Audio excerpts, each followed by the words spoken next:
अपनी बुद्धि का इस्तेमाल केवल जनता को बेवकूफ बनाने के लिए किया। बेवकूफ बनाती रही, कहती रही, वर्गलाती रही, और जब जब काम नहीं हुआ तो गलियाती रही। कभी राज्यपाल जी का नाम लेके, कभी प्रधानमंत्री जी का नाम लेके। तो जनता ने सोचा कि भाई जब करना उन्होंने ही है तो उन्हीं के हाथों में सत्ता सौंप देते हैं। तो इस बार पूर्ण बहुमत की जो सरकार जनता ने बनाई है, दिल की गहराई से मैं दिल्ली की जनता का बहुत बहुत धन्यवाद करती हूँ। और कहना चाहूंगी जितने काम दिल्ली में करने वाले हैं, देखिए केजरीवाल साहब ने अपना बंगला, अपना शीश महल तो बना लिया, पर ये नहीं सोचा कि लाखों लोग जो झुग्गियों में रहते हैं, जो सड़कों में रहते हैं, जिनके सर पे छत नहीं है, उनके लिए क्या करना है। उनके लिए उनको छत मिले, उन्हें घर मिले, उसके लिए उन्होंने कोई काम नहीं किया। वो केजरीवाल साहब जो अपने घर का टॉयलेट बनाने के लिए करोड़ों रुपए खर्च देते हैं, दिल्ली के झुग्गीवासी किन शौचालयों का उपयोग कर रहे हैं। आज दिल्ली देश की राजधानी है, फिर भी दिल्ली में सबसे ज्यादा ओपन डेफिकेशन है। ये शर्मनाक हरकत, ये शर्मनाक काम का जिम्मेदार वो सरकार है जिसका राज पिछले इतने साल रहा। एक भी काम वो बताए कि उन्होंने अपने कार्यकाल में शुरू किया और उसे खत्म किया। बची कुची रोटियां, बचे कुछ टुकड़े जो शीला दीक्षित जी के समय के थे, उन्होंने केवल उसी का प्रचार प्रसार किया कि हमने ये कर दिया, हमने वो कर दिया। झूठा फ्रॉड शिक्षा का मॉडल, जिसमें बेचारे बच्चे फेल होते रहे, ड्रॉप आउट होते रहे, परंतु उनका भविष्य अधर में लटका रहा और ये अपना प्रोपोगेंडा करते रहे, हमारा शिक्षा का मॉडल। दिल्ली की जनता से पूछो जाके कौन सा शिक्षा मॉडल की बात कर रहे हैं। अभी आशीष भाई ने बताया कि कितने ज्यादा ये लोग केवल अपना सर्वस्व मैं। केजरीवाल जी ने दिल्ली की जनता के बने हुए उन मकानों में उनको जाने नहीं दिया, उन झुग्गी वासियों को, क्योंकि वो मुख्यमंत्री आवास योजना के नाम से घोषित नहीं हुए। पैसा सरकार देगी, केंद्र की सरकार, नाम तुम्हारा देंगे भाई। ऐसा कहाँ होता है? तुम लगाते, तुम करते, तुम उसमें अपना नाम लिखते। तुमने तो छोटी छोटी चीजों पे, यानी कि सदन में व्हाइट वॉश हुई, उसका भी पत्थर माननीय मुख्यमंत्री जी ने यहाँ लगा करके छोड़ा हुआ है। तुम तो नाम के इतने भूखे हो। तुमने दिल्ली की जनता को आयुष्मान योजना से महरूम रखा क्योंकि तुम्हारा नाम उसमें नहीं था, उसमें प्रधानमंत्री आयुष्मान योजना था, इसलिए दिल्ली की जनता को तुमने वो मिलने नहीं दिया। पूरे देश की जनता को आयुष्मान का लाभ मिला, पर दिल्ली की जनता उससे महरूम रही, सिर्फ और सिर्फ तुम्हारे अहम के कारण। आज दिल्ली की जनता बाट जो रही है कि कैसे दिल्ली आगे बढ़ेगी, दिल्ली में वो काम होंगे। मैंने बहुत सारे अधिकारियों से मेरी बात हुई, मतलब वो सरकार जो अपने ही अधिकारों को मारती पीटती थी, गाली गलौज करती थी, कैसे काम होते उस सरकार में। अपने ही चीफ सेक्रेटरी को घर में बंद करके पीटना, ये तो माननीय मुख्यमंत्री जी ही कर सकते थे। ऐसे लोग जो इस राज्य से कर वसूल करके दूसरे राज्यों में चुनाव में जाके खर्च करते थे, केवल एजेंडा था कलेक्शन हो जाए और उसके बाद खर्च कहाँ करना है वो कोई नहीं जानता था। मुझे जब मैंने ये सीएजी का रिपोर्ट प्रस्तुत किया तो रिपोर्टर्स ने पूछा कि 14 की 14 रिपोर्टें एक बार में क्यों नहीं प्रस्तुत करती हैं मुख्यमंत्री जी। मैंने कहा भाई एक कितनी भारी है, एक बार में करूंगी तो हमारे विधायकगण अपने घर रिपोर्ट लेके भी नहीं जा पाएंगे। इतनी भारी भारी रिपोर्टें, एक रिपोर्ट जिसका वजन पता नहीं, हो सकता है ये 3-4 किलो तो लग ही रहा है मुझे। तो इतने पेपर पढ़ना, उनको समझना, तो एक करके निकाल रहे हैं तो उनकी सांसें ऊपर नीचे हो रही है और उनकी इतनी हिम्मत नहीं है कि वो सदन में आके सामने बैठ सकें, उसे सुन सकें। उन्हें बहाना चाहिए था, तस्वीर नहीं लगी।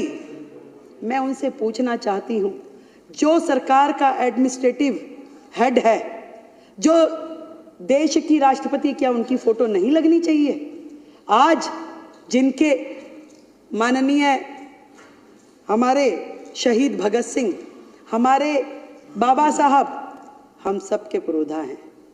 हमने उनको सम्मानजनक, हमारे दिल में सम्मान है। जितना काम इस दिशा में कि बाबा साहब के सम्मान में देश भर में होना चाहिए, वो नरेंद्र मोदी सरकार ने किया है। आज तक किसी सरकार ने, ना किसी नेता ने इस सम्मान को उन्हें दिया जितना सम्मान मोदी सरकार ने बाबा साहब के चरणों में अर्पित किया है। वो लोग बातें करते हैं, फोटो नहीं लगाई, केवल मात्र बहाना कि मुझे तो लड़के जाना है, किस तरीके से मुझे यहाँ से बाहर निकले, क्योंकि वो सुन नहीं सकते थे जो बातें इस रिपोर्ट में लिखी हुई है, जो बातें एक एक विधायक यहाँ बोलेगा, उनकी हिम्मत नहीं थी वो सुनने की, इसलिए वो दौड़ गए कि भाग जाओ भैया, जो मर्जी बोले यहाँ पे, हम तो बचें। उनको काम क्या है? उनका काम है इस सदन में बैठे अपने चिंगू मिंगू के माध्यम से वीडियोस बनवाएं, उस वीडियो को प्रचारित करें, प्रसारित करें। एक वीडियो रिलीज हुआ प्रवेश जी, एक बुक्के था, अब बुक्के दे रहे थे, वो कह रहे जी एक बुक्के से मुख्यमंत्री जी ने कईयों को निपटा दिया। भाई मैं तो बनियों की लड़की हूं, मैं तो फजूल खर्ची कर नहीं सकती। इस दिल्ली में जनता का एक एक रुपया जो कि राजस्व के रूप में हमें मिलता है, एक भी रुपए का दुरुपयोग मैं होने नहीं दूंगी। आज इस सदन के माध्यम से मैं कहती हूं,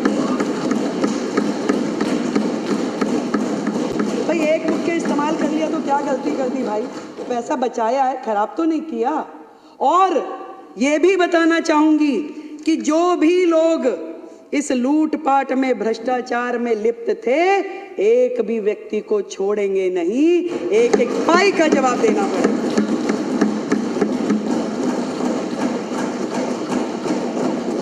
चुनाव के दौरान बहुत सारे पोस्टर लगे, स्टिकर लगे, भाई हो तो ऐसा, भाई हो तो ऐसा, डैश डैश डैश। ऐसा भाई जिसने दिल्ली की बहनों के परिवार बर्बाद कर दिए, घर बर्बाद कर दिए। एक के साथ एक फ्री देने वाला तो सर एक ही मुख्यमंत्री है पूरे के पूरे देश में, एक ही मुख्यमंत्री, एक के साथ एक फ्री। दारू, कैसे घर बर्बाद हुए, कैसे बहनें खून के आंसू रोई, ये केजरीवाल साहब जो उन्होंने किया वो इतिहास में लिखा गया।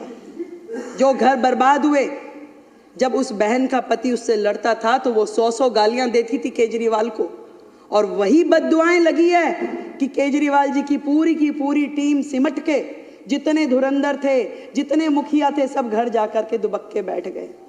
दिल्ली की जनता, दिल्ली की बहनें, उनकी बद्दुआएं उन्हें लगी। जो नीतियां रीतियां उन्होंने अपनाई, जो भविष्य खतरे में डाला, दिल्ली को बर्बाद करने की दिशा में उन्होंने कुछ छोड़ा नहीं है। उन्होंने डेवलपमेंट के नाम पे जहां जहां जो जो करना चाहिए था कुछ भी नहीं किया। केंद्र सरकार से करोड़ों करोड़ रुपए आते रहे और उनको बर्बाद करने के लिए उन्होंने सारे काम किए। यमुना की सफाई के लिए करोड़ों रुपए आए, कुछ काम नहीं किया। दिल्ली में G20 के समय में जितने काम हुए उसमें दिल्ली सरकार का जो शेयर देना था, दिल्ली सरकार ने नहीं दिया। मेट्रो के एक्सटेंशन में जो पैसे दिल्ली सरकार ने देने थे, दिल्ली सरकार ने नहीं दिए। एक भी काम दिल्ली सरकार ने जो उनका बनता था वो किया नहीं। जब भी जरूरत पड़ी केंद्र सरकार ने ही खड़े होकर के दिल्ली को संभाला। कोविड के समय में भी ना तो केजरीवाल घर से बाहर निकले, ना ही उनके जितने विधायक थे घर से बाहर निकले। एक भी विधायक ने समेत उनके मंत्रिमंडल के किसी दिल्ली की जनता की कोई मदद नहीं करी अध्यक्ष जी। तब भी दिल्ली को संभालने वाले आदरणीय प्रधानमंत्री जी थे और गृह मंत्री अमित शाह जी थे, जिन्होंने दिल्ली को संभाला और दिल्ली के प्राण बचाए। कैसे भूल जाएगी दिल्ली की जनता, कैसे भूल जाएगी। आज भी मैं तो यही कहना चाहूंगी कि मिशन मोड पे काम करना पड़ेगा। एक दूसरे पे दोषारोपण की जो प्रथाएं चलती थी, हमें उससे मतलब नहीं है। मीडिया वाले मेरे को रास्ते चलते बाइट के लिए बोलते, मैं मना कर देती हूँ। मैं क्या, कुछ करने तो दो पहले, काम करूंगी उसके बाद बोलूंगी। और कोई बहाना नहीं, कोई किसी के ऊपर दोषारोपण नहीं, कोई मर्यादित व्यवहार नहीं, केवल और केवल काम। और उस काम के करते हुए दिल्ली में जो भी दिल्ली जिसकी अधिकारी है वो सारे के सारे अधिकार उनको देने हैं। यहाँ तक कि एमसीडी का जो शेयर हमारा बनता है, आज इस सदन के माध्यम से मैं कहना चाहती हूँ कि 192 करोड़ रुपए जो दिल्ली नगर निगम का शेयर है वो हमने उनको ट्रांसफर करवा दिया। दिल्ली की जनता को बातों की सफाई, हाथ की सफाई नहीं चाहिए, दिल्ली को दिल्ली की सफाई चाहिए। इसलिए हम नगर निगम को पूरा का पूरा स्पेस देंगे कि वो जो काम उनके हैं उस काम को करने के लिए जो भी हमारी तरफ से हमारी जिम्मेवारी बनती है वो जरूर हम उनको करके देंगे, कहीं पे भी कोई कमी रखेंगे नहीं। और यहाँ तक कि पहले भी केंद्र सरकार ने पूरी मदद दिल्ली नगर निगम की भी की और दिल्ली सरकार की भी की। ये तो इनके मन में इनकी नीयत और नीति दोनों ही भ्रष्ट थी। जब यमुना की सफाई केजरीवाल जी ने नहीं करी, बार बार वादा करने के बाद भी, तो माननीय एनजीटी ने एक समिति बनाई, उसके अध्यक्ष के रूप में एलजी साहब को मनोनीत किया और ये कहा कि यमुना की सफाई करवाएं। तो केजरीवाल साहब को डर लग गया, उन्हें लगा कि अरे ये काम हो जाएगा और मैं तो रह जाऊंगा कि दिल्ली की जनता कहेगी देखिए वायदा आपने किया था, काम एलजी साहब कर रहे हैं। तुरंत उन्होंने स्टे ले लिया, सुप्रीम कोर्ट चले गए। पहली सरकार होगी जो अपने राज्य में काम होने के खिलाफ जाकर के स्टे ले ले, और उन्होंने यमुना की सफाई होने नहीं दी। यही सेम काम उन्होंने, जब कूड़े के पहाड़ हटने चाहिए और वो कुछ नहीं कर पा रहे थे, तो एनजीटी ने समिति बना करके एलजी महोदय को अध्यक्ष बनाया, कहा कि ये पहाड़ हटने चाहिए, ये काम होना चाहिए। और हमारी केंद्र की सरकार ने, हमारे नितिन गडकरी जी ने NHAI के माध्यम से जितना भी यहाँ पे वेस्ट था उसको ले जा के सड़कों, जो नई सड़कें बन रही थी